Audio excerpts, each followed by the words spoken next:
gather as much experience as you can, folks. Enjoy the seniority as a senior FO and move over to the left seat when you think you've got that experience.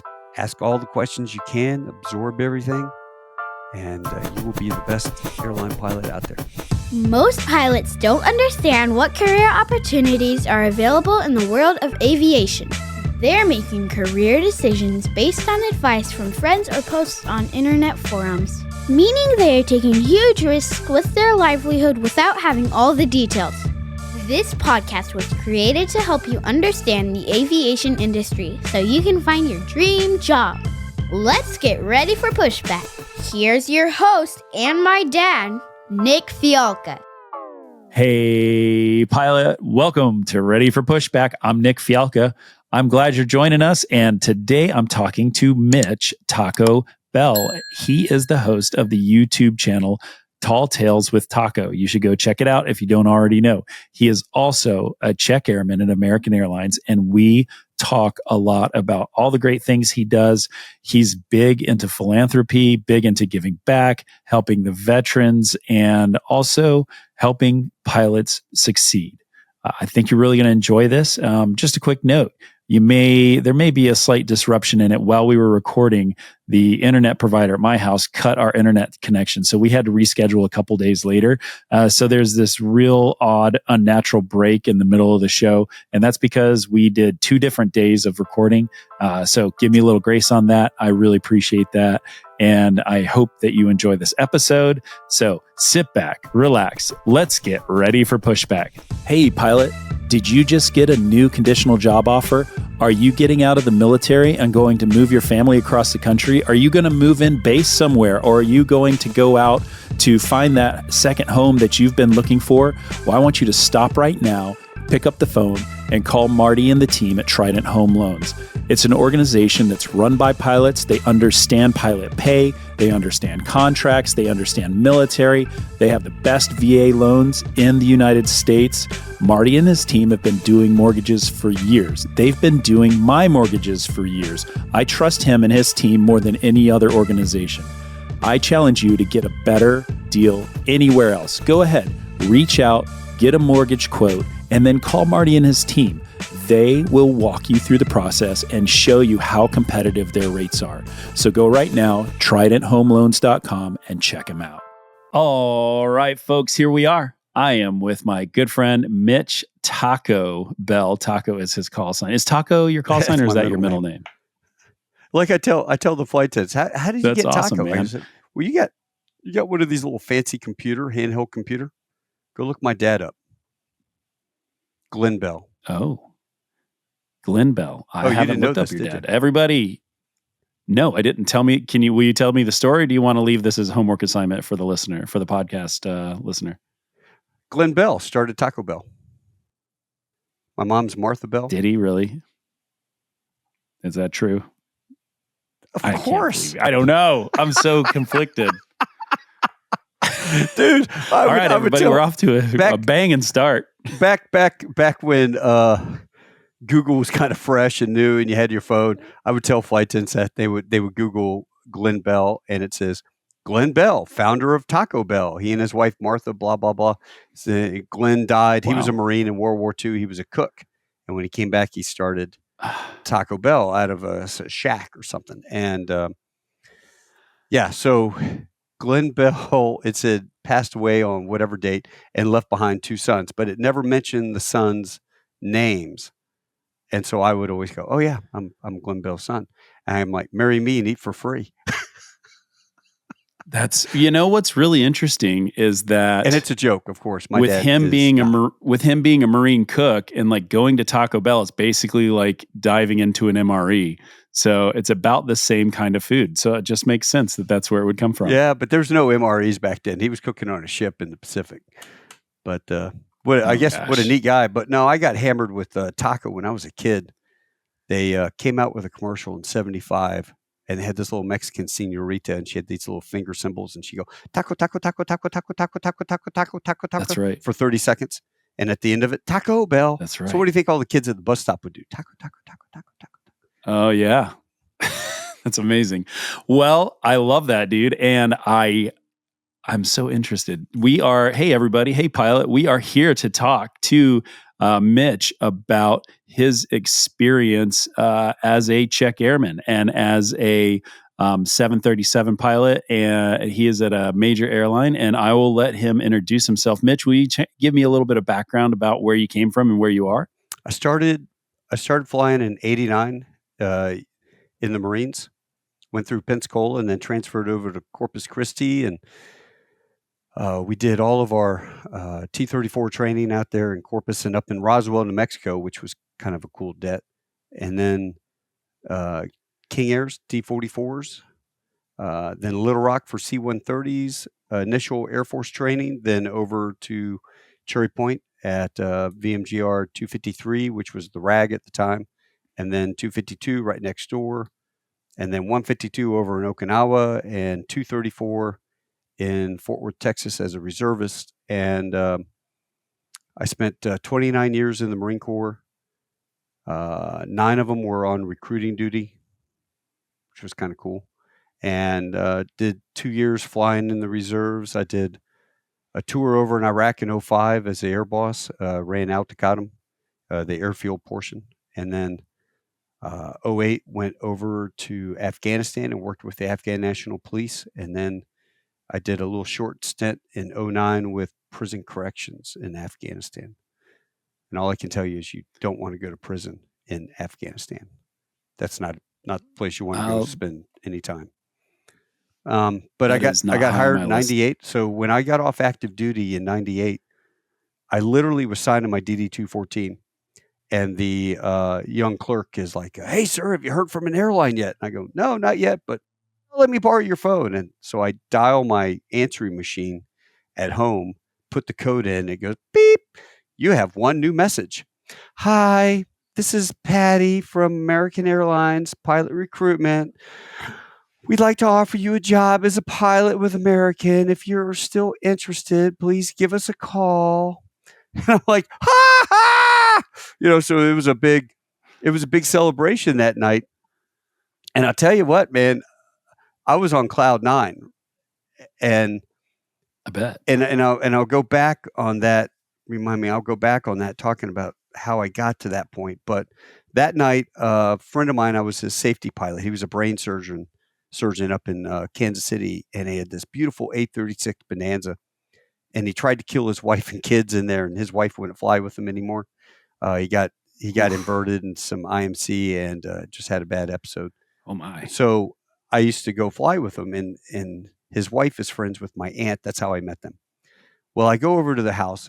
They invite me over, and they said, "Hey, we're going to order some pizza, and you can drink all of Jeff's beer. And if you get too drunk, you can just stay here." And I'm like, "Great!" So we're in the kitchen drinking beer. The kid lets their kids let the pizza guy in, and he comes into the kitchen where we are, and he puts the pies down, and an older guy, and he goes, "Hey man, what are y'all celebrating?" She goes, "Oh, Mitch here got hired by American Airlines. He's gonna, fly the big iron, make all the big money." And the guy goes, "Son, can I give you some advice?" And I go, "Yeah, sure." He said, "Are you married or single?" "Oh, I'm single. I just broke up with my crazy girlfriend. She was psycho of 2 months. So I am definitely single for a while." And he goes, "Good. Stay single. Never get married. If you get married, never get divorced. If you get divorced, she's going to take you for half. And that international flight attendant you start dating, she's going to give you 5 years, cut you off at the knees, take the other half. Never put your retirement in the company stock. Never buy a captain's house. Always live where you're based. And save your money like the company's going out of business tomorrow." And I'm like, okay, where's this advice coming from? Wow. He pulls his wallet out, and we had a great time, man. We pulled his wallet out, and he had the old ID, the old license, FAA license, where it was like a bunch of paper. They would print this thing out, and it was like 5 things long. And he had all these ratings: DC-3, DC-4s, DC-6, DC-7s, 707, 727. He had them all. Had flight engineer tickets, had pilot tickets, had his ID from Eastern Airlines. He was a captain. They went under, and he was too old to get hired by anybody else. And he was hired by a South American company flying DC-8s out of Miami down to Brazil, bringing flowers back. They import flowers. And so Wow. he did that. And then he said he lost the rest of his money when the market crashed. He was into real estate and he lost it all. He goes, now I'm living off Social Security and Papa John's or whatever it was. And I'm like, Gosh. wow, Debbie Downer. But here's $20 tip. Thanks for the advice. And so, yeah, it's a cautionary tale, man. That's amazing. Yeah. So, I listened to you and your wife do a great podcast, and you all were, it brought back a lot of memories. I literally I'm upside down under my Hummer working on attaching this big loudspeaker deal under the bumper. And I'm listening to you talk, and it brought back so many memories 25 years ago as a probation pilot. I think it was 21,000 that first year, and I think 18,000 after taxes, for the year. And so it was like $1,500 every 2 weeks, and that was in 98. Yeah. And I always live by the adage, pay the credit cards off. Save your money, pay the credit cards, don't have any credit card debt, cut back what you need to cut back. And, you can survive and you can make it happen. But you guys that's a really good podcast. If you're out there listening to us, go back and listen to, I think it was the 100th. That's right. Show. And you guys were down here in Fort Worth, and you were talking about living where you're based and how the quality of life improved when that happened. Now, you know what? I do want to go back. I know I'm talking too much, Nick, but I do want to go back and talk about how I got here, because my plans in the military, I never intentionally did any of my PME so that I would get passed for major, because the Marine Corps professional military education, like courses that are a pain in the butt. Yeah, all the courses, right. And I intentionally would start something but never finish it, so that I was never complete. And my idea was I would separate and get $70,000 severance pay, because I got passed over for major twice, then use that money and go to the airlines and stuff. But I had already saved like 70, 80,000 as a single guy. And then what happened was I was on a recruiting deal. My replacement had already shown up. So I'm over next door in ops writing waivers on recruiting duty for criminals, trying to get them into the Marine Corps. And because it was bad recruiting time in 98 up in the Midwest. So the guy that replaced me, Brad, he was out. I see him in the flight suit and I go, hey, where are you going? And he goes, oh, I'm going to Salina for NIFA. I'm like, oh, I love that event. That's a great collegiate aviation event. All the air schools show up and we take an airplane out there and give college kids airplane rides. Well, I go out there and, well, first of all, I told Brad, I said, hey, I want to go. What airplane you taking? He goes, oh, the T-34 Bravo. I said, I want to go with you. And he goes, no, I don't want you to go. And I'm like, wait, what? He says, man, you're like the double AOP. Everybody knows Taco. I just want to go out there by myself. And I go, look, dude, I'm stuck writing waivers for criminals. I got to get out and get behind the stick and go fly. I will sit in the booth. We called it the fruit salad booth or whatever. We had all the pictures and stuff. I'll sit in the booth and I'll talk to all the college kids. You fly your ass. I won't touch a stick. I just want to get out of the office. And so I did. And I'm sitting there and I happened to be next to American Airlines. And this guy, Bob Zablak, was sitting there and we started talking. I thought, man, he's the oldest looking Eagle pilot I've ever seen.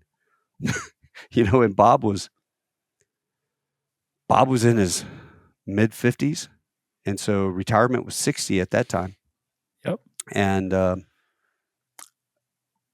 here I am, 33 years old, and we start just next to each other, like 2 feet away, a foot away, because he's sitting in a chair, I'm sitting in a chair. We got a little booth wall, and we're just shooting the bull. And kids would come up, and I'd talk to them and find out about volunteer stuff and what they're doing. He goes, "So what do you do for fun?" And I said, "Well, I'm a big brother for a home for boys up in Olathe, Kansas here, and I take care. I've had 3 kids so far, and mentor them for a year, and then I get a new kid because that kid graduates. And I've been doing that.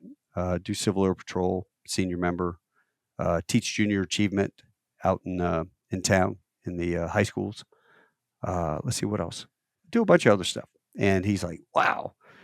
And he goes, hey, did you apply to American? I said, no, I didn't, because I missed the window. Back then, you had 30 days to write off and get an application, and then return the application within that 30-day window. So write off, get it, fill it out, turn it back. And they opened it up for 1 month in November of 97. And I thought, stupid me. Oh, well, I'll just wait till November of 98. He looked at me and he goes, Mitch, they're never going to open that window again. Open the window for applications. I'm like, what are you talking about? He said, we got 25,000 applications. Wow. In that 1 month. So we've got enough applications for years. And I'm going, oh my God. I mean, American was the first airline I ever flew on as a kid. I was 6 years old, going DCA to Knoxville. I sat in the cockpit the whole way. They kicked me out, I think, right on short final. But back in 70, so 71, you weren't no terrorist, right? And I was crushed. And he looked at me, and he could tell there were a lot of emotions going through my face. And I said, I really screwed the pooch on this. I didn't realize that. And he goes, you know what, Mitch, I like you. And he reached in his bag and he pulled out an application and he handed it over the little wall there. And he goes, here's my business card. American needs guys like you. Fill that out. Give me a call. And, we'll get that in. And I'm like, you've got to be kidding me. So when I went home, of course, I showed Brad, I got the golden ticket, the Willy Wonka golden ticket. And he's just like, oh my God, can you introduce me to you? And I'm like, he already left, dude. Besides, you got 3 years left. You're screwed. He ended up getting hired by American later. But what happened was I filled it out, and then I flew my Cherokee 140 down to Fort Worth because I had meeting this guy named Reb Simpson and his son, Troy Simpson. And they were both Marines. So they took, shine to me. And I was invited to a big American hangar party. And I flew my airplane down, stayed with Reb, partied my ass off. It was like rushing a fraternity or like a reserve unit. All the guys were all senior American dudes. And they were all wanting to talk to me about what I was going to do and all this.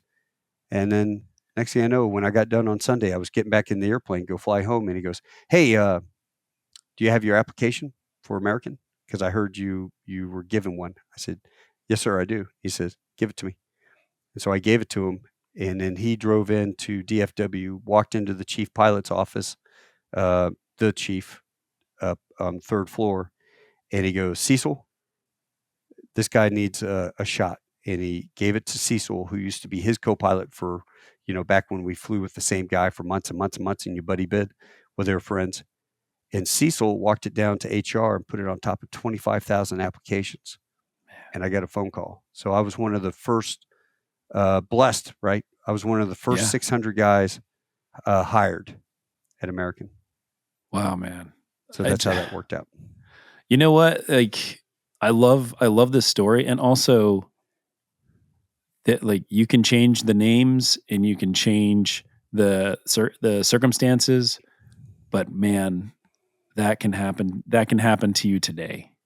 And that's important because you have to be the person your mom wants you to be, right? You have to be that great, awesome stand-up person. You need to be able to be outgoing and speak with people. Like, you definitely are. And just know that serendipitous things can happen. And that's such a good testament, man. That's awesome. It is. Used to have, but here's like you're talking about, always be ready. You never know who you meet, who that guy is that you're standing next to at the gate, or, who you happen to meet or you're talking to. Always have a business card. Always have a business card. I print my own. I pay my own money. It's cheap.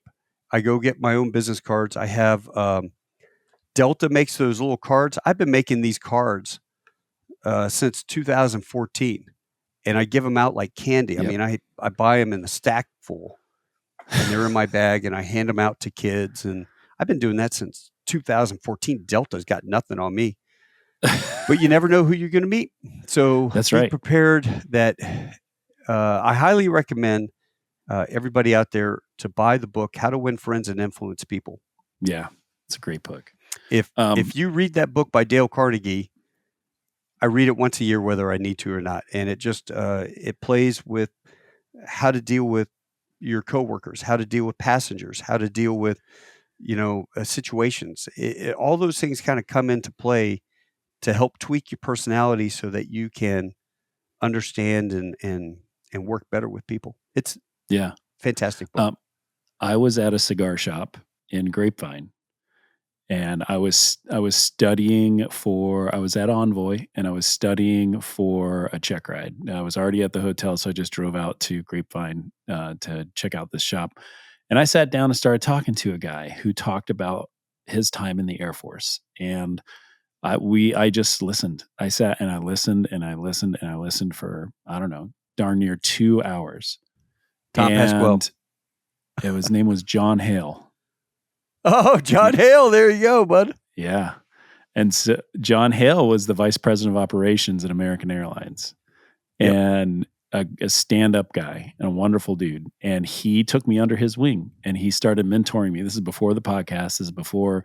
This is when I was like a year and a half in, struggling my way through the regionals and all that. And then I got deployed and I would talk to him and have these conversations. And he's like, look, I need you to get some hours, and I got you in my corner. And it was good. And he's the guy that really had me moving forward in my life. So I love John Hale. Like, what a good guy. And it just goes to show, especially if you're near some major airport, is that the people are, it doesn't matter who the people are, treat everybody as important as the only person on earth.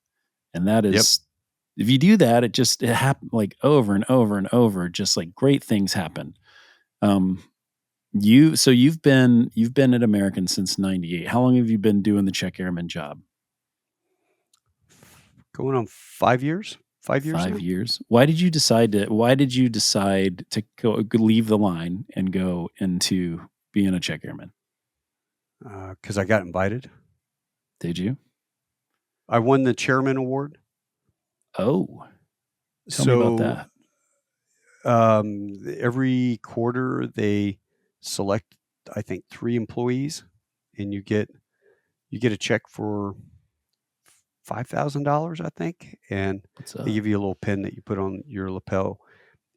And I say "and" a lot. So Glenn Williams, who is he's a ramper.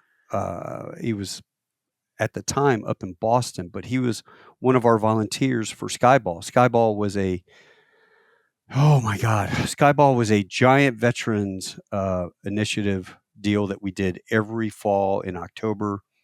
It was almost near 4 or 5 days long. That's where I got into the working with all the Medal of Honor recipients, and that I started out just when it was very, very small, and we were over at Alliance Airport, and I worked operations with another guy. He was a TSA agent, and we would go pick up rental cars, and we would drive the people, Gary Sinise or whoever, we drive them wherever they needed to go. And then it expanded, and we started getting more and more Medal of Honor recipients.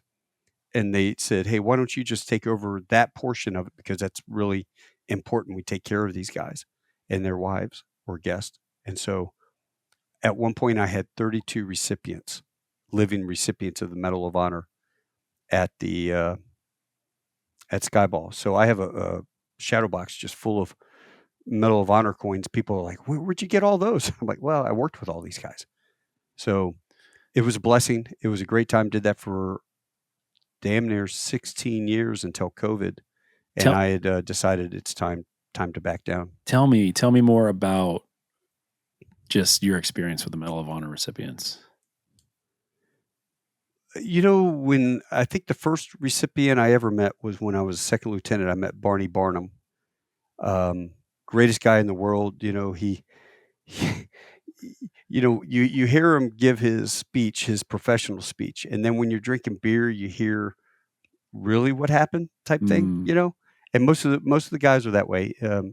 We don't really go into all that past stuff. It's just become friends with them, just as Mitch and Bob and Sammy, and you're just friends with these guys, and it's fantastic. But like you're just in terms of military, as military personnel, Medal of Honor being the highest, award you could receive for valor.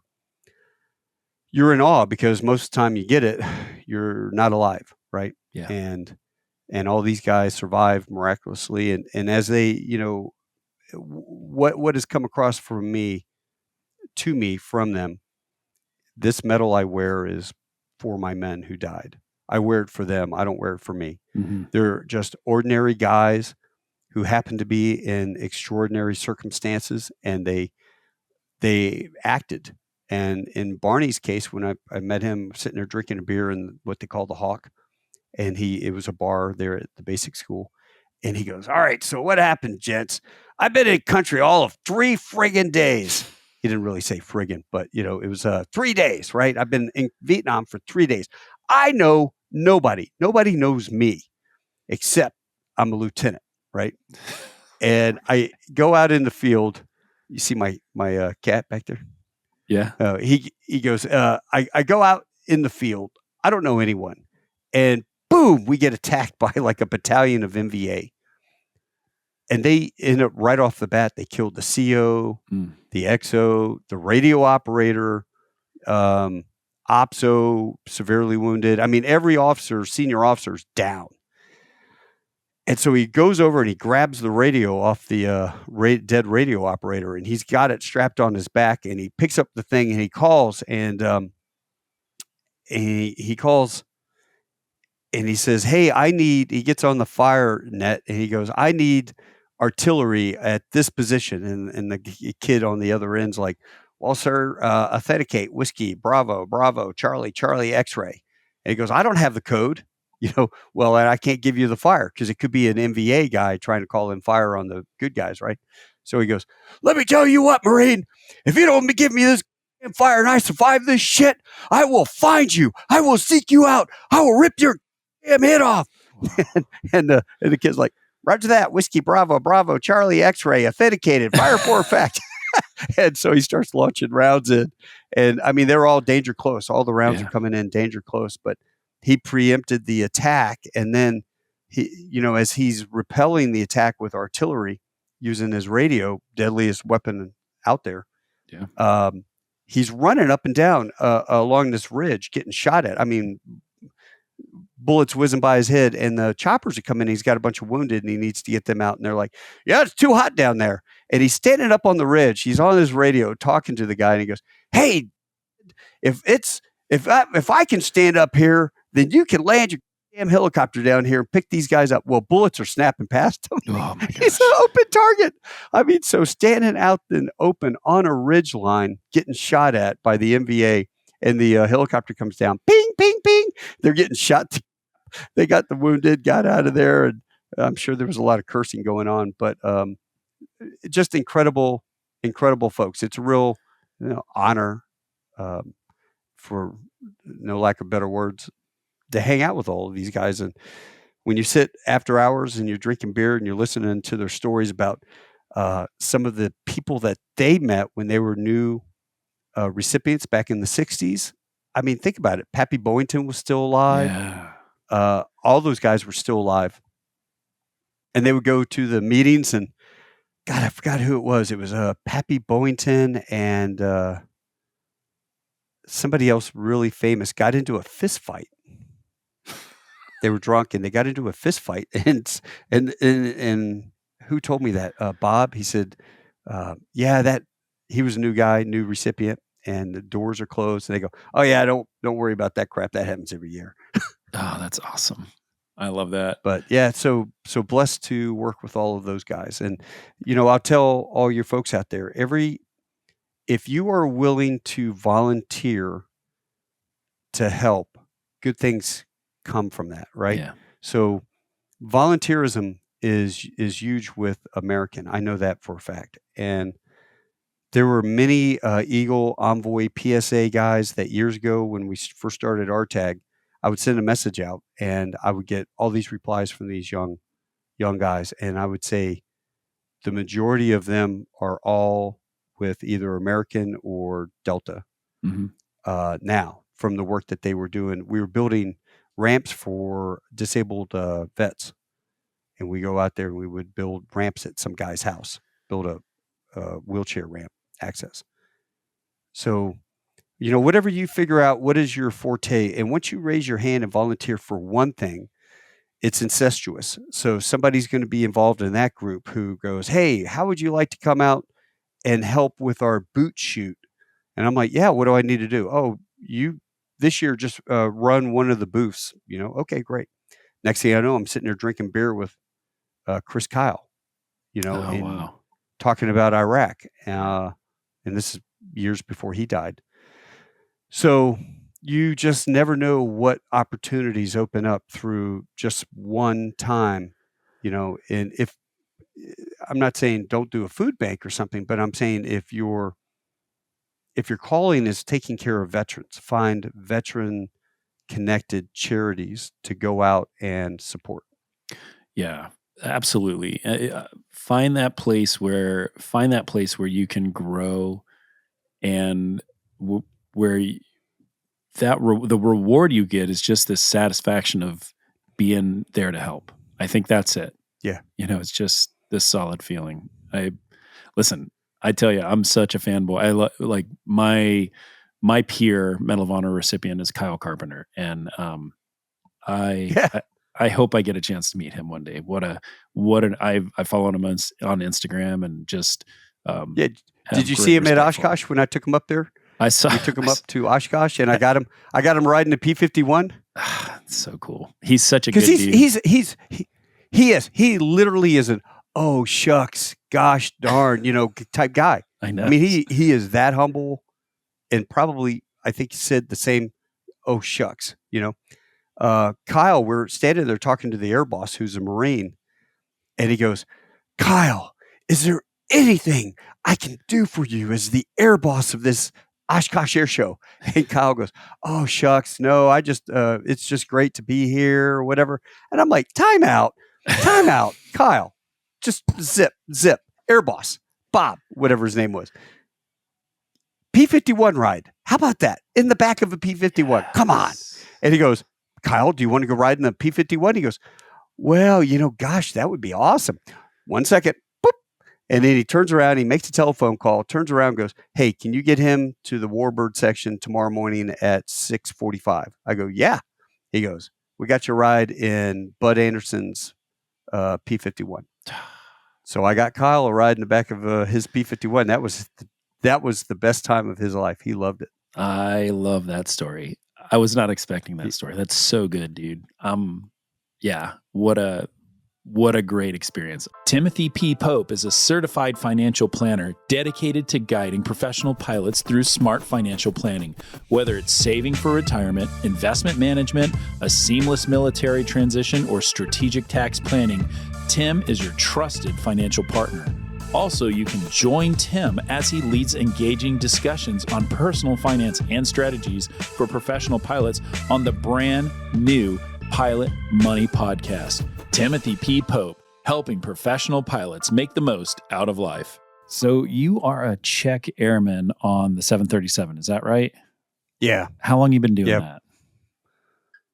5 years, 6 years, something like that. 5 years. Why did you decide you wanted to be a check airman? What got you kind of into that realm? It's crazy. So a ramper that I work with doing community service and volunteer work and whatnot, he comes down from Boston. Well, he used to at the time. He lives down here now. He wrote me up for something called the Chairman's Award, and 3 employees quarter get this award, and the write-up was, I guess, good enough, warranted receiving the Chairman's Award, which gives you a little lapel flag flash of our tail and a check, which I donated back to Skyball, which was our big charity function. But because of that, my buddy that was chief pilot up in Chicago, Tim Rayner, he's now out of that position. He's a check airman on the 7-8. I actually interviewed Tim on an episode a few months back. Oh, did you? Yeah. Oh, what a good guy. Shoot, I didn't catch that one. Yeah, Rayner is an awesome dude. one of the best leaders we've had in the positions out there with chief pilot, because he carries over a lot of his leadership tips and things, and he really took it to a whole new level.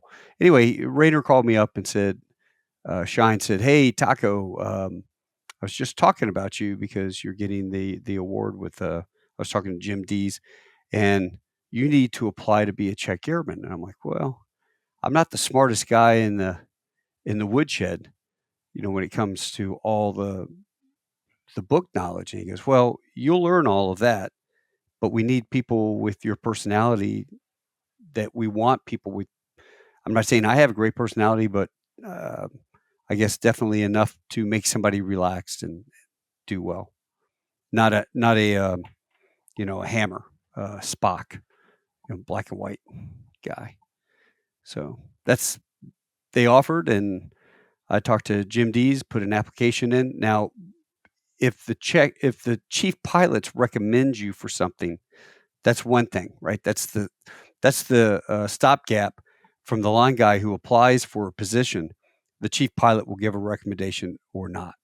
Well, I got recommended, and now it gets sent over. At the time, Alan Johnson, who you're very familiar with, who was in charge of the 7-3 program, and that goes before a board, and they review it. And then, surprisingly enough, what gets you hired as a check airman are your FOs, because they call random FOs that you've flown with, and they go, "Hey, do you know this guy Mitch Bell?"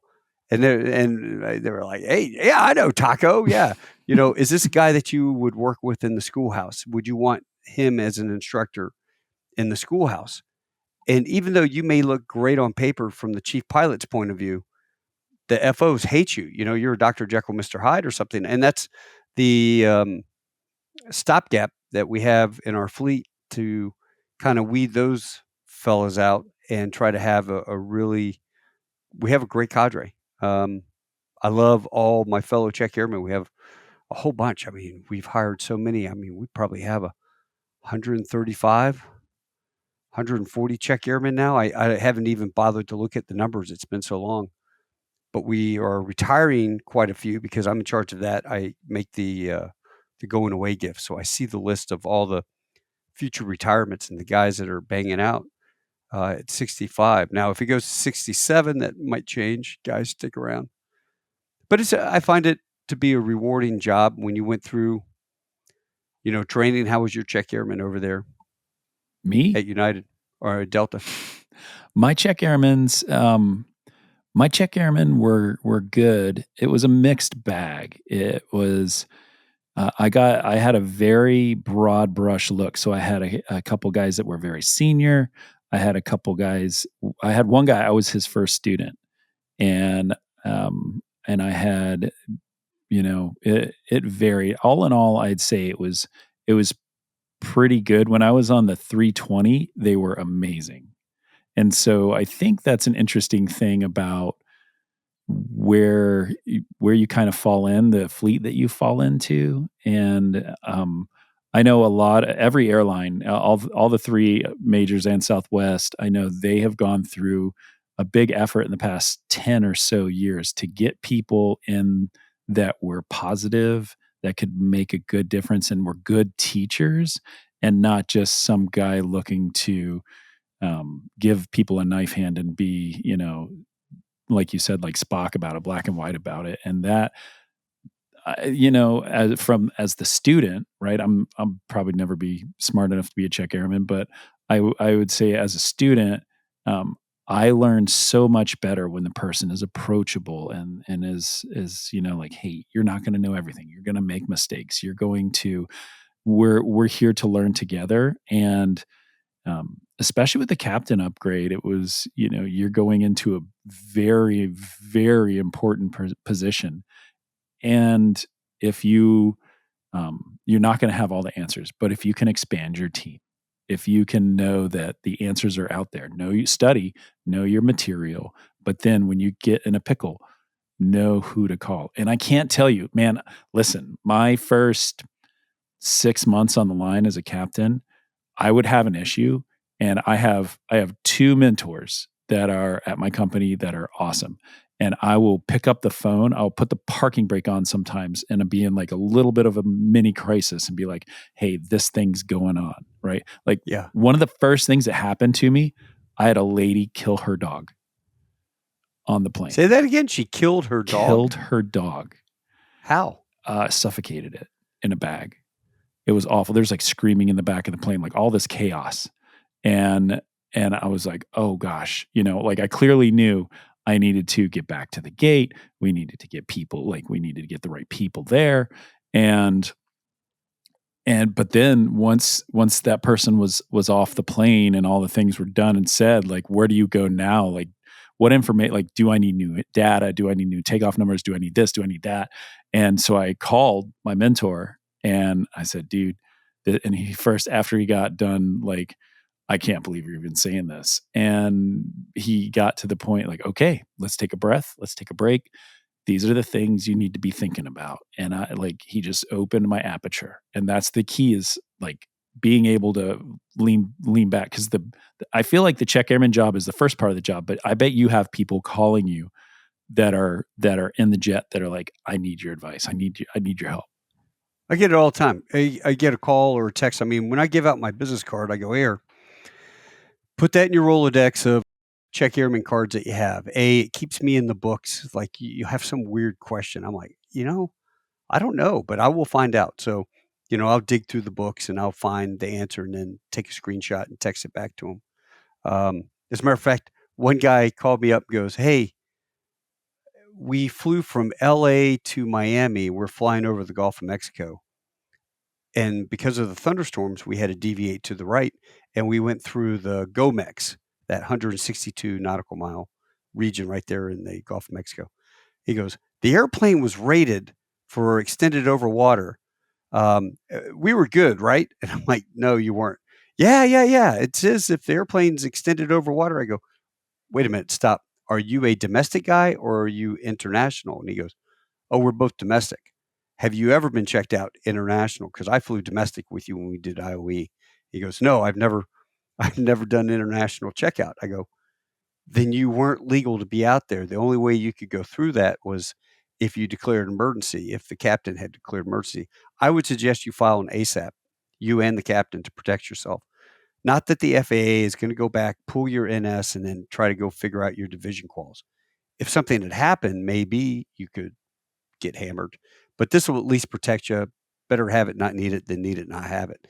So he files the ASAP. And I told him, when you file the ASAP in the surge report, you want to make sure that you put a question in there.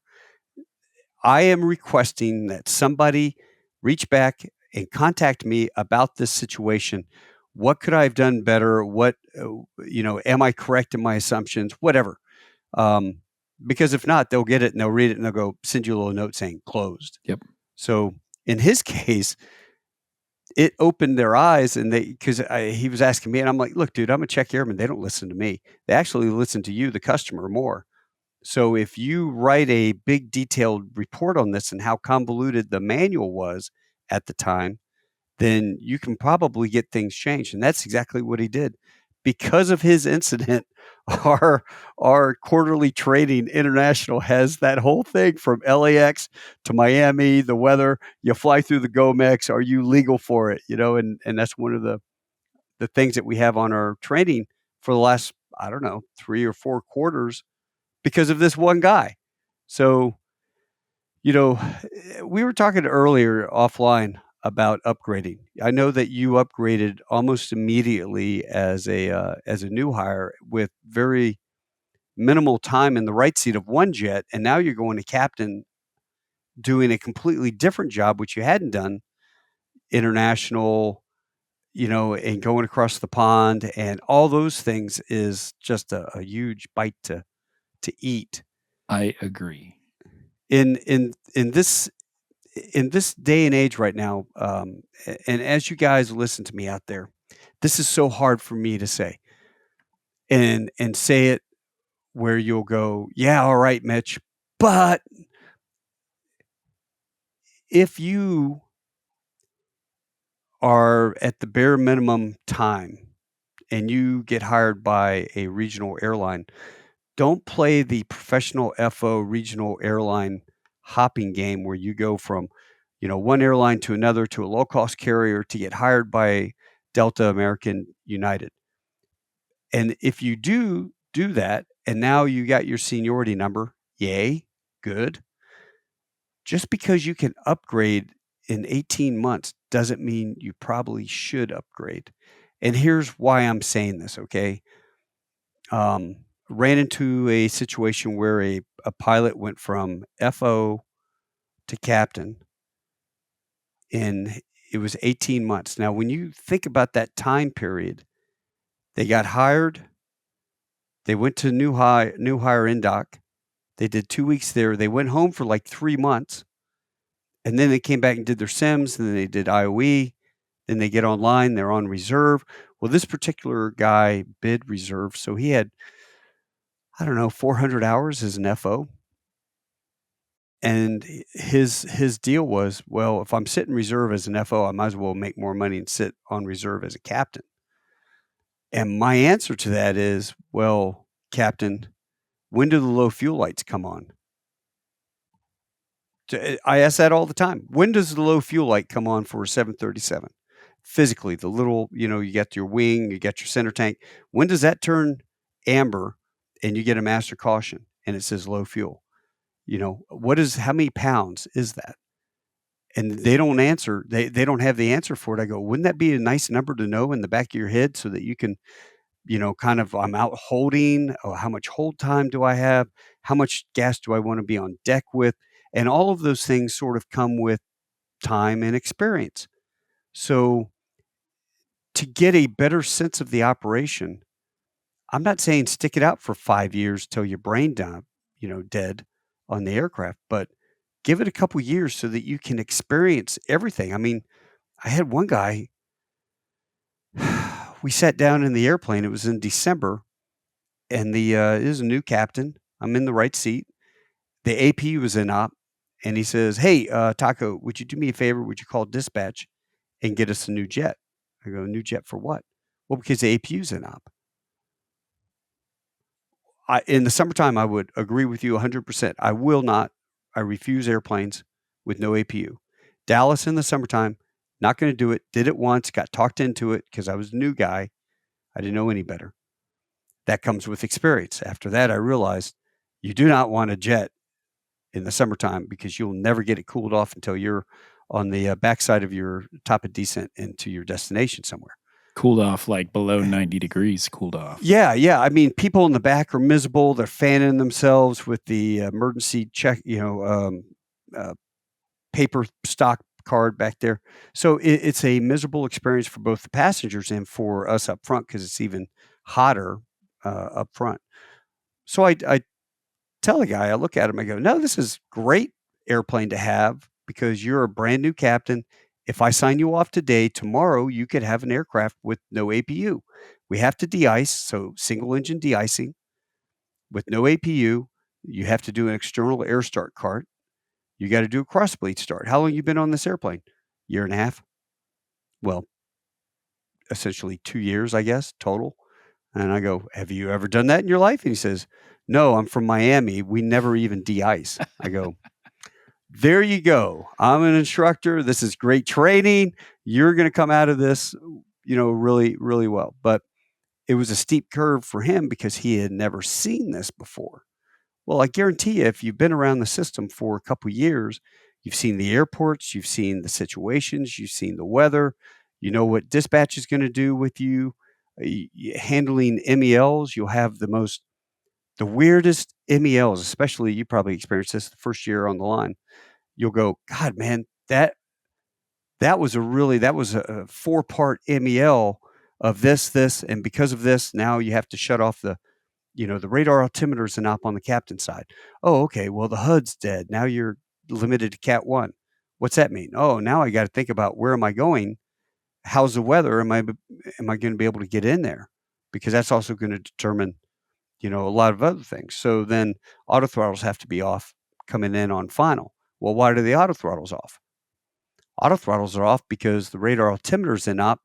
It could trick the computer into thinking that it was actually on the runway or below the runway, which would cause the throttles to come back to idle, unbeknownst to you if you're not guarding the throttles. That's another big one. Please, everybody out there, stick your hand down there, 1,000 up and 1,000 down. Just put your hand down there and be ready to assume the control of the aircraft, because you could have an old guy like me who took the COVID shot and I friggin' zone out, tube out, and I have a heart attack. You want to be able to grab the throttles, take over the aircraft. Don't sit there with your hands like I see guys do this, and it drives me nuts. And I say something to them, they go, well, the book says they just have to be reasonably available to assume control. And I go, so you're going to go from here to there instantly. It's just guard the throttles. That's a pet peeve. Where was I going with this? Oh, and so I was flying in and we were discussing threats. That's a great deal that in the last 10 years, maybe, we've started doing threat error management. And the pilot monitoring says, well, what are your threats? Pilot flying might say something, this and that. It is a great tool to use, because when I said, what are your threats? He goes, check airman, flying the airplane, hand flying the airplane with no autopilot, no auto throttle on. That's a threat. And I'm like, oh God, that's right. I got to turn the auto throttles off for the approach. And then I look down on my paper and it says auto throttles off for approach on my pad. He just jogged my memory. I'm like, yep, good deal. And so you turn it off. Well, why do you turn those off? Well, if you guys go research Turkish Air 8, I think it's 851.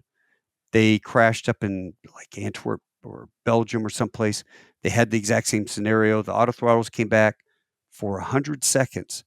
And the FO, it was night, the FO's two-handed it, flying and following the flight director for the ILS. The captain wasn't guarding the throttle, so nobody knew in the darkness that they came back.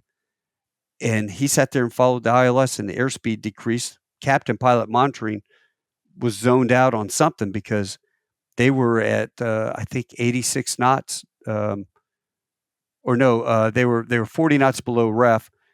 When they got the stall at 500 feet, they didn't push the nose over enough to get the laminar flow back over the wings. And they just basically stalled it in, secondary stall, all the way to hit tail first at 90 knots. And the aircraft crashed, killed 8 people, including themselves. So that's why, little things like that, you get experience. You're like, yeah, I've seen this before. I remember when my captain had this. So before you upgrade, you should be sitting right now in the right seat, asking every old gray-haired dude, tell me about a time you had an MEL that was really difficult. What was the hardest MEL that you had to deal with? And would you take an airplane with no autopilot? Would you take an airplane with no APU? How do you deal with getting drunk people off the airplane? Some people have never experienced that. They've never done that. I myself, first time I kicked somebody off for being drunk to a husband and wife, I walked back and I just said, hey guys, how you doing? Captain Bell, nice to meet you. It's your lucky day. Gather up all your belongings and let's move up front.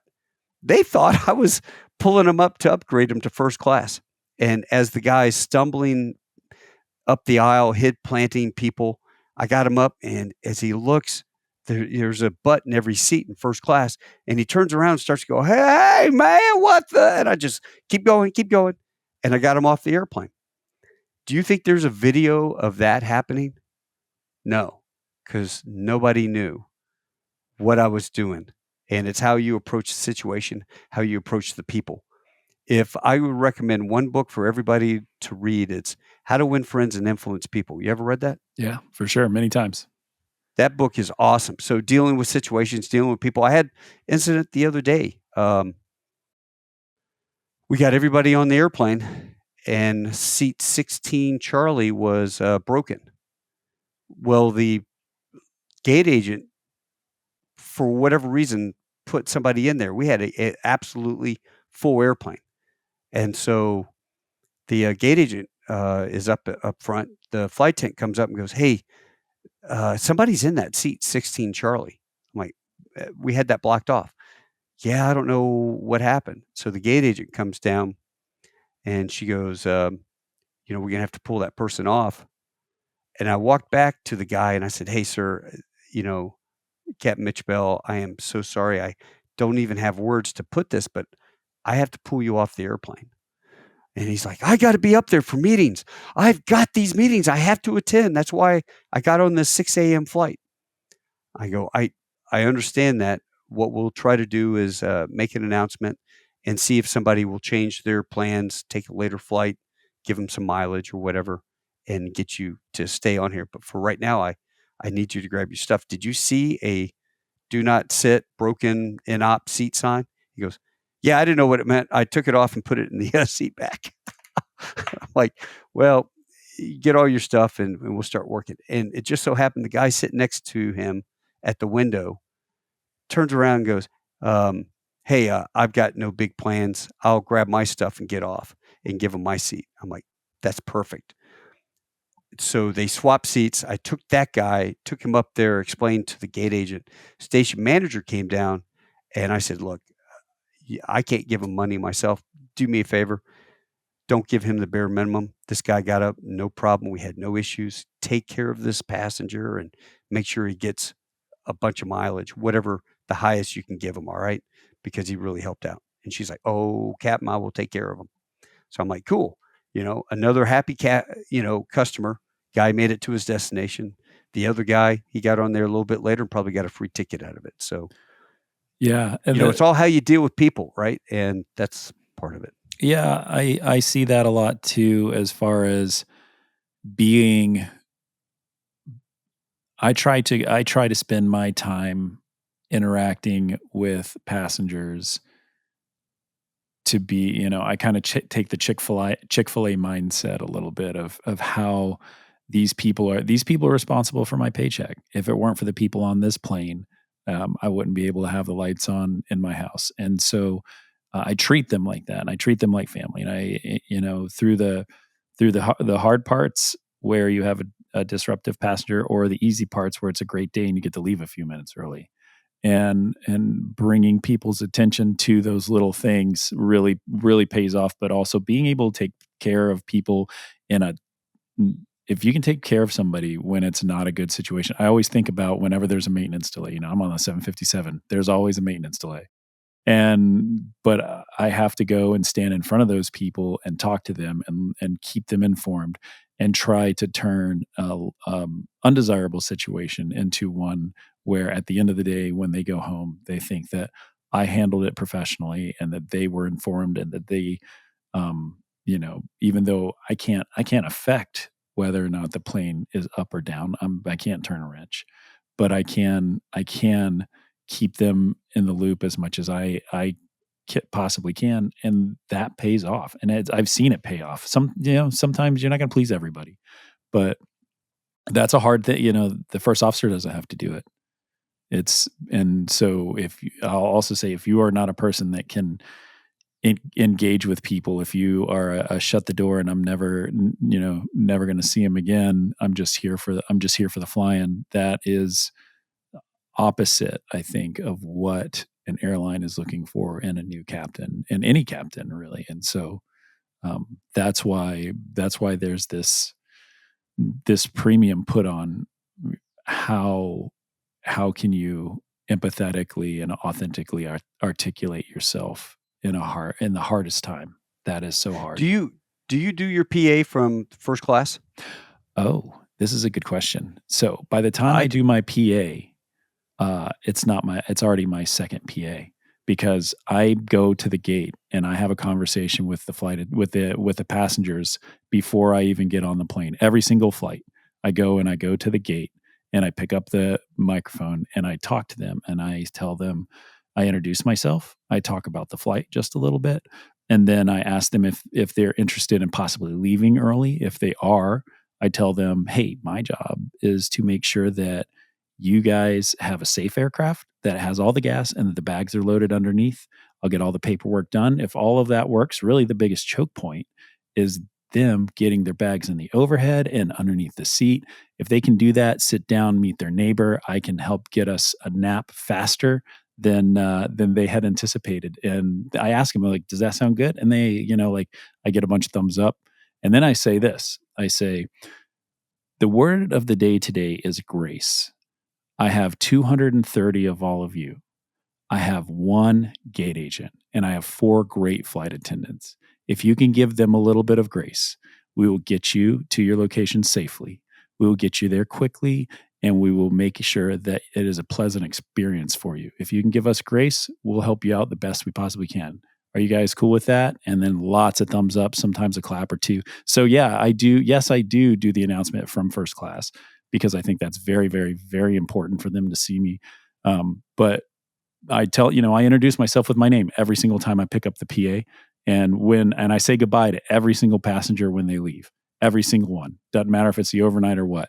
And a lot of time, like I'll get a lot of fist bumps or high fives or like, thank you, Nick, that kind of thing. But it's just because I'm taking a little bit of extra time to treat them like humans. And like I would want somebody to treat my mom, right? So, or my wife or my kids. And so that's what I do. It's a little different. Very, very few people talk at the gate, but I also, I talk for a living too. So yeah, it's good. people don't, you and I are probably in the, 10% category across the system. Now, I don't do the gate PA because usually it's so loud. You should. It's so fun. They love you. Someplace. But what I do is once everybody's on board, I tell the FO, hey, we'll get the checklist done. Let's go. And I want 10 minutes. So 10 minutes prior. And I get up and I do my PDP, my pre-departure P. And then I walk over and grab the microphone. And I tell the flight attendants, now watch the hands that come up. Okay. I go, it's twofold. A, I'm a Marine. I want to thank my fellow vets. B, if anything happens on the airplane, those are your good guys who you'll go to, and they will beat the living out of somebody. Yeah. And you won't get sued. So that's your go-to guy. Nick is back there, right? And then I'll get on. I'm like, hey, I actually walk back to first class, and I always go, hi, folks, how you doing? Captain Mitch Bell. They called me Taco Bell. It's kind of easy to remember. We're going to be flying you out. I've got a bulletproof door. I never get to come back here and see everyone that pays my salary. I just want to let you know I appreciate you, and my family appreciate your business. Do you guys have any pilot questions you want to ask me? And they're sitting there, and usually, there's usually somebody that starts to smile, and they probably want to say something smart ass like, "What do you have in your coffee?" Coffee, But I'll see the smile start to come up, especially on a young lady or something. I go, "No," and she'll look at me, and I go, "No, I've never seen a UFO. I know you were going to ask it. No, I've never seen one." Any other pilot questions? How many feet in the mile? Whatever. Oh, and they get them laughing, and they're enjoying it. And then I get on the PA and I go, "Hey, folks, how you doing? Captain Mitch Bell, everybody can see me 148 feet away. If you can hear me, give me a thumbs up in the back of the jet." And all the people give me a thumbs up. I go, "That's Marine Corps style. I love it. Outstanding." All right, listen, as a retired Marine, I always want to ask, do I have any Marines on board? Raise your hand. And if nobody raises their hand, of course, everybody in the very back of the airplane can see everything. But everybody forward, they don't know what's going on behind them. And if nobody raises their hand, I'll go, free drinks for any Marines on my airplane. And usually 1 or 2 hands will go up, and I'll go, busted, you're the Army guy, and you look Air Force, and it gets everyone laughing. Then I go, no, in all seriousness, I gave free drinks to 2 Marines. They drank my entire liquor cabinet on the airplane, so the company won't let me do that anymore. But do we have any Army on board? Raise your hand. And do we have Navy? Raise your hand. Do we have Air Force? Raise your hand. And then I kind of joke and go, I can't believe I got to say this. Do we have any Space Force on board? And everyone starts laughing. And then I go with Coast Guard. Any Coast Guard, Semper Paratus. You guys are like pink unicorns. You never see them until you need them. And then when you need them, by God, they're there to save you. Coast Guard, everyone, I'll get one every now and then. I'll go, I'm buying a lotto ticket because you were on my aircraft. All right. How about spouses that took care of us while we're deployed? You all were the cornerstone of bedrock of every house. Raise your hands. So they raise their hands. And then I go, here's the final thing. Any Vietnam vets on board? And then, raise your hand. I might get 1 or 2. And I go, you know what? You never got the welcome home you deserve. Welcome home. And I go, you guys are the fabric of freedom that makes this a great country. Please give a round of applause for all those folks. And the airplane goes nuts. And the gate agent will be like, whoa. And the flight attendants love it because it puts everybody in a good mood. Yes. And sometimes I'll say stuff like, hey guys, welcome aboard. We got a great jet, awesome crew. Before I do the military thing, I'm like, look, you made it through the traffic of DFW. You made it through TSA. Ugh. You're on a very crowded jet. Everybody in the middle seat, I want you to turn to your left, turn to your right, shake hands. That's your new neighbor for the next 3 hours and 10 minutes. Play like it's 1990, no cell phones, no movies. Just sit and tell your deepest, darkest secrets to your seatmate, because nobody would ever hear it again. Have fun, enjoy the flight, and then I do the military thing. But when you were talking about at the gate, the only time I've done it at the gate was we had a broken jet. Mm. And I've always found that if you stand in first class on the microphone and you tell them the bad news, it's not coming over the PA, it's not wah wah wah wah wah wah wah delayed. Delayed, and it just makes their blood pressure boil. I stand up and I tell them, I'm like, look, guys, here's the problem. We have a problem with the jet. The mechanics have decided to take it out of service. I will not accept an airplane that I wouldn't put my family in the back of. And right now, you guys are my family. I'm not going to put you in the back of a jet that I don't think will be a good jet. So let's go find a good jet. Grab up all your belongings. Follow us. Whenever you see the crew leave, follow us like Pied Pipers, and we'll get you to the next gate. Don't worry about it. Well, we did 3 gate change. We did like Charlie 25 to Charlie 10 to Alpha 9 at DFW. So that was 3 full gate changes. And it's a long We're standing there, and my phone goes ding, and it says new gate, Alpha 10. Well, of course, everybody else is getting their little notifications too. But I get on the PA, and we're up at the top of Alpha, so it's not real crowded and noisy. And I said, hey, everybody going to wherever we were going. And you can hear my voice, gather around gate Alpha 9. So they all come up, and I go, look, guys, you have made it through the DFW aerobics. You've done a great job. We got you up here. I know we're 2.5 hours delayed. They tried their best to find a jet. They thought it was going to be here. We were going to steal a jet, but it turns out we're going to have one next door. So the good news is it's right next door. The bad news is it'll be it's an extra 10 minutes or something like that. And I want to say this. If you want a pound of flesh, feel free to come up here to the counter, and you can scream all you want at me. I'm a Marine. I'm thick-skinned. But please do not take it out on my flight attendants. They have nothing to do with this, or the gate agent, just like you said. I go, come up here. I'm the captain. I own this. And I don't know, 15, 20 people come up and go, Captain, you didn't have to take responsibility for that. That's not your fault. I'm like, yeah, it is. I'm the captain. We'll make it my fault. How about that? Enjoy yourself, blah, blah, blah. So it definitely changes the dynamics of all of those paying people when you show yourself. Now, you don't have to be the captain to do that. I used to do this as an FO. I would walk back on the 7.6 and the 777 and the 7.8, and I would introduce myself to the first class passengers. Now, I didn't go all the way to the back of the airplane because I didn't have time. Yeah. And of course, it's a big jet. And I wouldn't make PAs because that's the captain's job. But I would go back and interact and talk.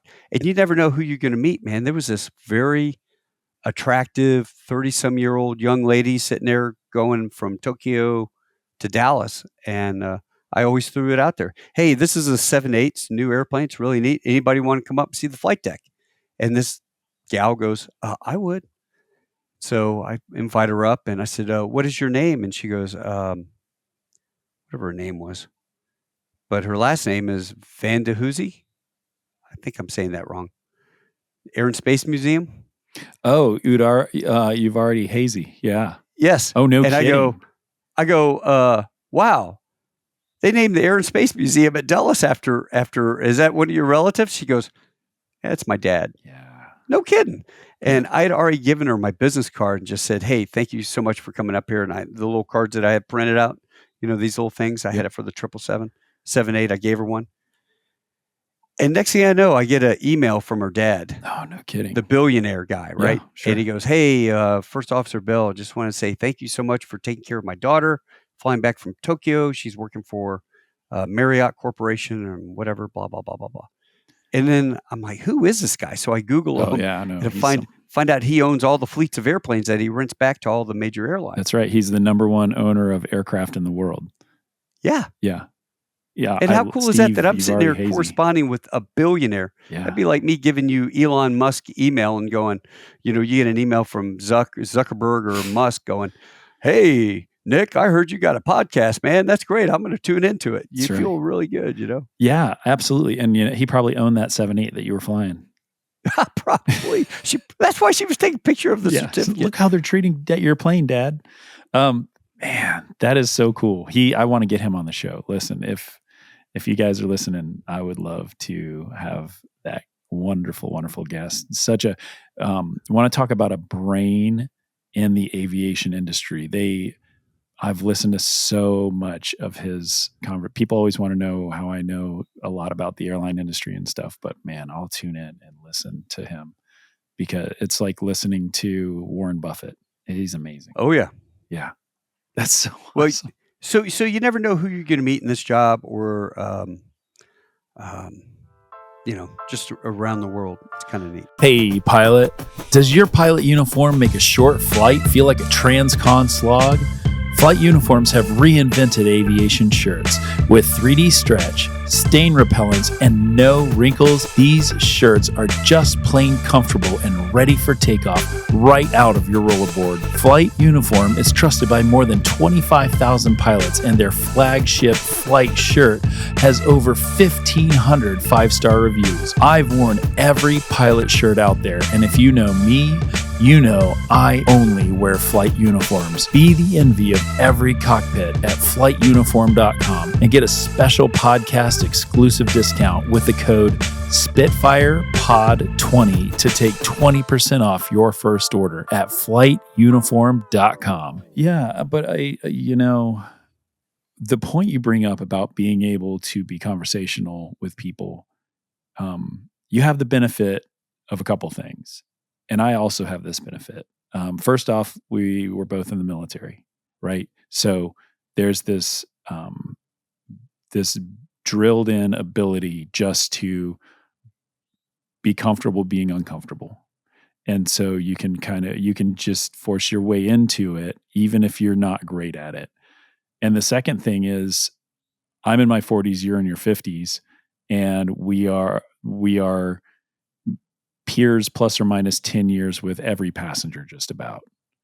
And if you are 24 and a new captain and a young looking little buck or a young lady, it can be really hard to feel like you have the clout to do that. Does that make sense? Yeah. Oh yeah. But I want to encourage, I think that you also establish yourself as a leader by being able to have that command presence. You don't have to be crazy about it. You don't have to be a jerk. You don't have to tell jokes. You don't have to do any of that, but you do. When you get buy-in from a passenger, they will give you a ton of slack when things go wrong, when things aren't as planned. Maybe you have to divert. Nobody wants to divert. And so some people are in the most critical moments of their life, going to see a loved one say goodbye, or going to get married, or going to do all the different things. And everybody's got their story to tell. So I encourage that, man. I can't believe we're talking about this, but this is great. This is exactly. I'll give you another example. Christmas Eve. No, 23rd of December, 2006. I go from DFW, I get assigned Deadhead to DCA, spend the night, and then the 24th fly DCA, DFW to Belize City. Ooh, and overnight in Belize. What's up? In Belize on Christmas Eve. Okay, cool, right? Yeah. I'm home.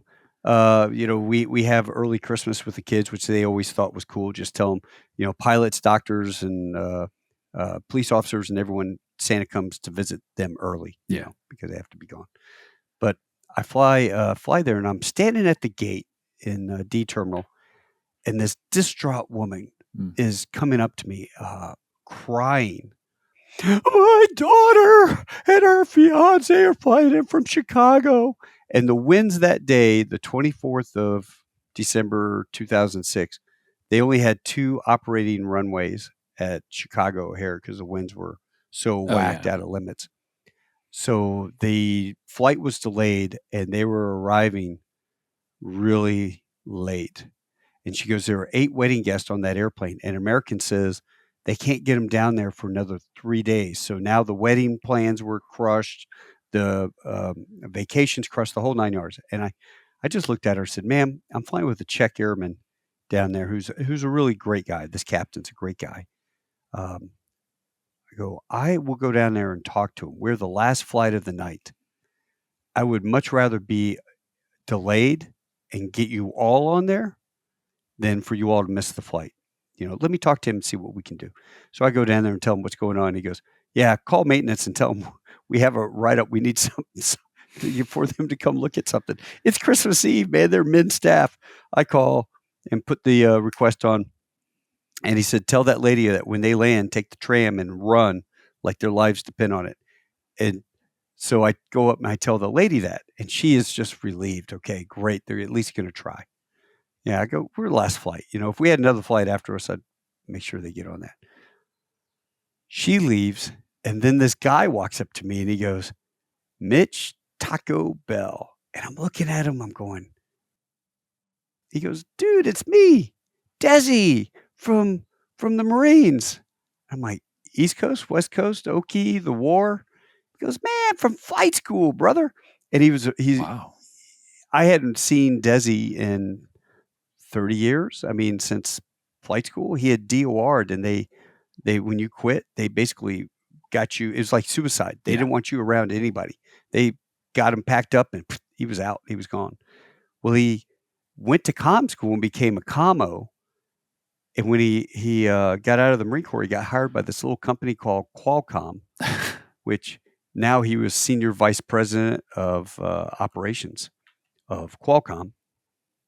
And he was wearing a tank top and, ratty cut off jeans and flip flops. And I go, hey, Desi, man, do you have any other clothes, nicer clothes? I could try to get you upgraded first class, maybe. And he goes, are you kidding me, man? He pulls his ticket out, 2B, 2 Bravo. I'm like, oh, look at you, fancy pants. And then he told me, yeah, I sold my stocks, made $8 million. Oh and God.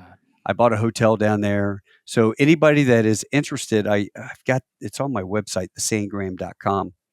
But I wrote about Desi and his hotel because we went over, the captain and I caught a caravan the next morning over to his island, to Key Calker. And we had lunch and went swimming with the manta rays, and then caught the afternoon flight back over to downtown airport, walked a mile to our hotel, took a shower, packed, and literally walked downstairs, got on the van. Greatest Christmas flight I think I've ever had. I mean, you make best of everything, right? But that one was fun. That was one that's in my memory. I had a long sit when I didn't meet anybody awesomely rich, but I had a long sit one night in Dulles, and it was just, nowhere to go. We didn't have a base there, so there was no pilot lounge. So I was just sitting in the terminal, and there was a mom sitting across from me. She was probably, she was 22 if she was a day old, and she was just young as could be. And she had a newborn baby, like little newborn baby. And that baby is just crying and crying. Yeah. And she didn't speak English, but she's sitting there. The baby's crying and she's crying. And she's just sitting there silently crying.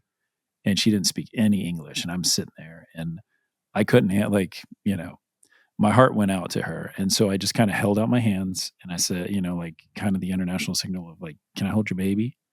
And she handed me the baby, and I held that baby, and the baby cried 2.5 hours. I held that baby, and she fell asleep in that chair, and,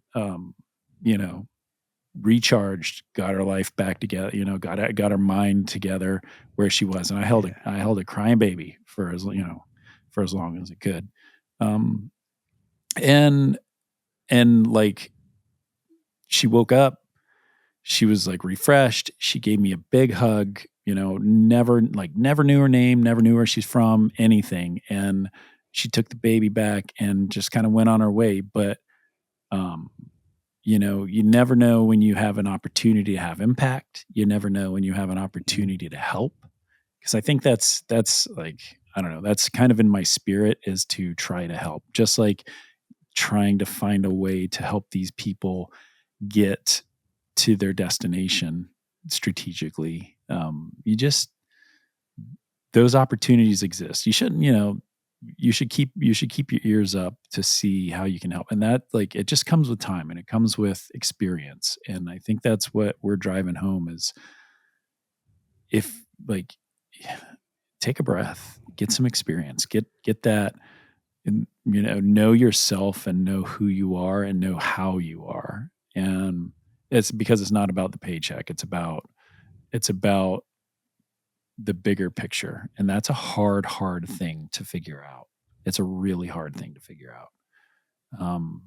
And you just do. I don't know. What do you say? I can tell you that it's easy sitting in the right seat, looking over at the old man going, what's your decision, Bubba? Yeah. It ain't my problem. Don't ask me, ask the captain, 3 stripes. Don't ask me, ask the captain. And it's all on his shoulders to make that decision, right, wrong, or indifferent, him or her, whoever the captain is. So they have to make that proper decision. Where do the inputs come in? Kind of like touching the stove. You touch it, you get burned. You're like, ow, I'm never going to do that again. But if you don't know that the stove is hot, you could walk yourself into a situation that you've never seen before. And there's no person sitting there at the counter with an apron on to look over and go, hey, is that hot? Should I do this or not? What do you think? What's the best way to lift that pot off that fire? You don't have anybody. As a matter of fact, you're going to turn left and look out the window and see the world's best or worst captain at that moment. And you'll be that person, like, flying down from Salt Lake City to Phoenix one day, and I'm with Tom McGinnis. His dad died on 9/11 on one of the American jets. And I happen to have him as an FO. And we're coming in, and we had bare fuel, right? They told me, hey, I asked for extra fuel. They gave me an extra 1,000 pounds. And the guy goes, oh, but Captain, you're going to 39,000 feet. You got a half load. They're landing to the east at Phoenix. Not a big deal. I'm like, yeah, indulge me. So I get an extra 1,000 because I was supposed to land with 5,000 pounds. The day prior, my fuel log, I had burned an extra 400 pounds. I didn't like that. So I landed with 4,600 pounds. The lights on the 7.3 come on at 2,000 pounds a side. I don't like that, right? That's too close. If you do a go around, how much gas do you burn in a go around? Yeah. Most people can't answer that. 1,500 pounds. Yeah. So as we're coming down, ATC says, hey, American, turn left, go to Bruiser and hold at 16,000 feet, EFC of 45 minutes. And I go, stand by, hey, pull that up. So he pulls it up and goes, we can hold for 1 minute. And I'm like, pull up nearest airports. So he pulls up nearest airports and he goes, hey, we got Tucson and we got Vegas. And it shows us landing, I think Vegas with 3.7 and Tucson with 4.0 or something. I can't remember. And all of a sudden, all I could think of was, oh my God, I'm going to be that captain on Human Factors. And they're going to go, hey, Captain, so you got to Vegas, and what were you thinking now at this point? Well, I'm going to divert over to Vegas and go over there.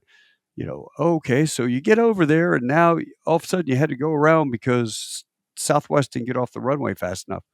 Now what are you going to do? Oh my God, we're all about to die because I'm about to run out of gas. I didn't want to be that guy. So I got on the radio and said, well, I'm declaring min fuel at this time. Well, state your intentions. Well, I'm landing in Phoenix.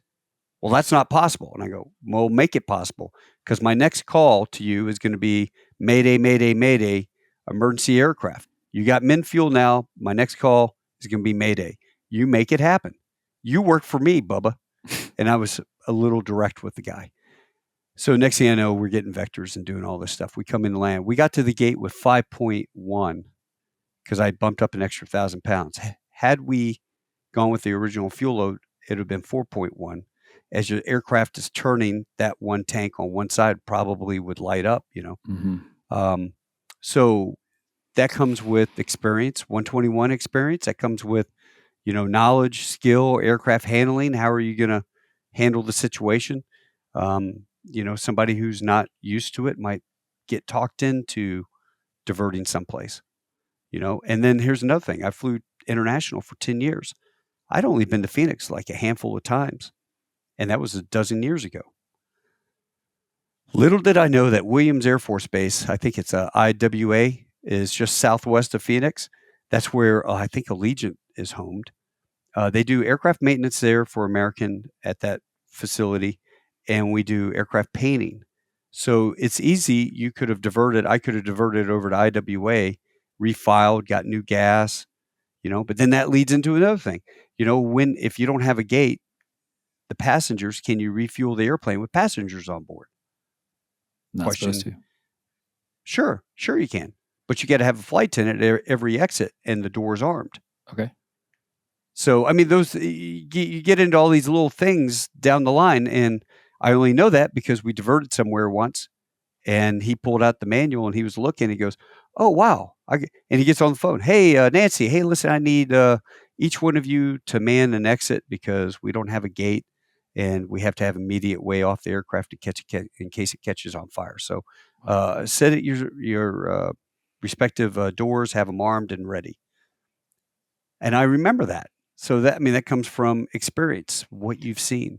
Yeah. So gather as much experience as you can, folks. Enjoy the seniority as a senior FO and move over to the left seat when you think you've got that experience, because it will be a really bad night that you have a bad combination of a extremely new hire who literally is off IOE 2 trips ago. You've got weather and thunderstorms, and you've got a couple MELs on your jet, and you're just sitting there going, "Man, I kind of wish I was home right now watching this on weather on news and not be the subject of, getting talked into doing something. And next thing you know, the airplane goes off the end of the runway, whatever happens, just you don't want to be put in that situation."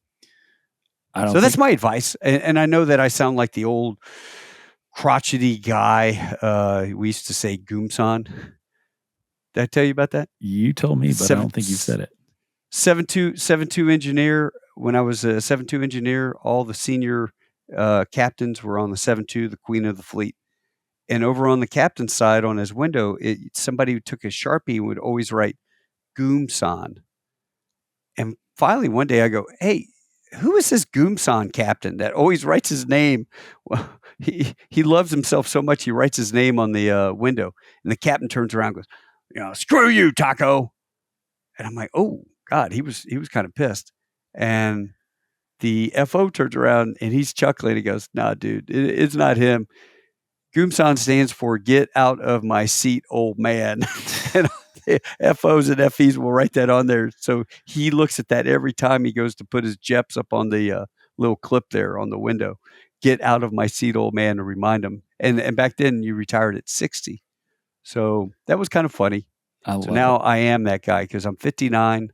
I turned 59 November 10th, right? And I'll be 59, start drawing my military retirement at 59 and a quarter. And then, God, I'm on the home stretch, man. I can see the end of the tunnel. I'll miss the clowns, but I'm not going to miss the circus. Trust me. Yeah. Well, and all you young folks, I say young folks, we're hiring all the pilots between their mid-20s and 30s. You guys are replacing Nick and myself and all the other old guys, and we'll be in the back of your jet. So we want you to be the best that you very can. Make hay while the sun's shining and enjoy life. Ask all the questions you can, absorb everything, and you will be the best airline pilot out there.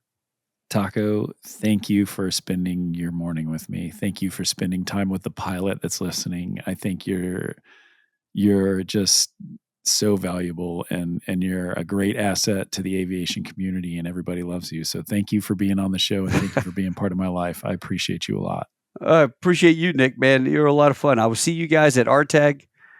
I'm bidding off for RTAG. We're going to bring in, I think, Possum is going to rent one of our Hummers for for the R tag and have it set up next to the booth. I don't know, but we're going to have all of our vehicles out there. We'll have some fun. Be running around saying hi to everybody. It's a great time. This is important. Before you go, you need to know that 2024 is going to be unbelievably competitive in the world of pilot hiring, and you need to make sure that you separate yourself from the herd. The only way that you can guarantee that you'll land your dream job is by partnering with Spitfire Elite Interview Consulting. We are the only choice for application review and interview prep. We are the partners that you've been looking for from start to finish, and it's never too early to be part of our community. Just go over to my website, spitfireelite.com, and use the coupon code R4P to save yourself 10% on all of our services. Again, that's the letter R, the number 4, and the letter P to save 10%. So go out there and slay your interviews.